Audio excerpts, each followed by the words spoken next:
ಇವತ್ತು ಹೆಸರು ಬೇಳೆ ಸಾರು ಹೇಗೆ ಮಾಡೋದನ್ನ ತಿಳ್ಕೊಳ್ಳಿ.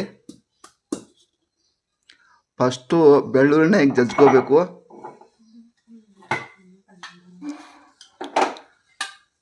ಆಮೇಲೆ ಖಾಲಿ ಬಾಣಲಿಯಲ್ಲಿ ಎಣ್ಣೆ ಹಾಕೋಬೇಕು.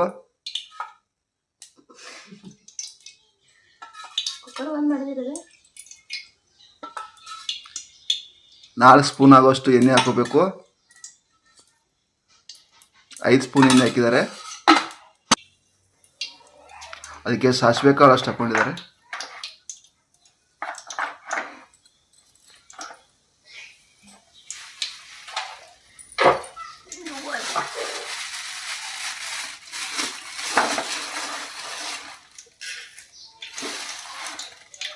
ಅದಕ್ಕೆ ಒಂದು ಸ್ವಲ್ಪ ಜೀರಿಗೆ ಹಾಕೊಂಡಿದ್ದಾರೆ.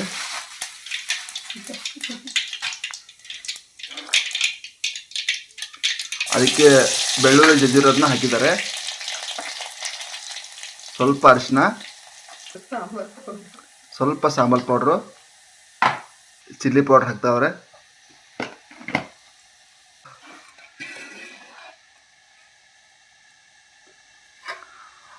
ಟೊಮೆಟೊ ಮತ್ತು ಬೇಳೆನ ಕುದಿಸಿರೋದನ್ನ ಅದರಲ್ಲಿ ಹಾಕಬೇಕು. ಅದು ಸ್ವಲ್ಪ ಕಾಯಿಸಿದ ಮೇಲೆ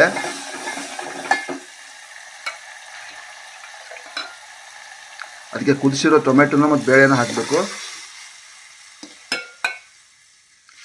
ಸ್ವಲ್ಪ ಬಾಣಲೆಯಲ್ಲಿ ಸ್ಪೂನ್ ಅಲ್ಲಾಡಿಸಿ ರುಚಿಗೆ ತಕ್ಕಷ್ಟು ಸ್ವಲ್ಪ ಉಪ್ಪು,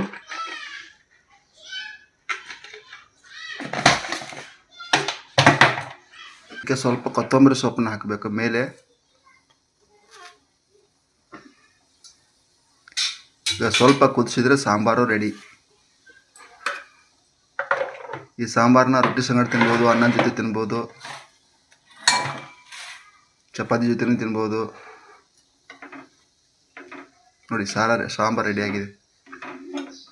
ಇದೇ ಥರ ಮುಂದಿನ ವೀಡಿಯೋಗಳಿಗೆ ಸಬ್ಸ್ಕ್ರೈಬ್ ಮಾಡ್ಕೊಳ್ಳಿ, ಲೈಕ್ ಮಾಡ್ಕೊಳ್ಳಿ, ಫಾಲೋ ಮಾಡ್ಕೊಳ್ಳಿ.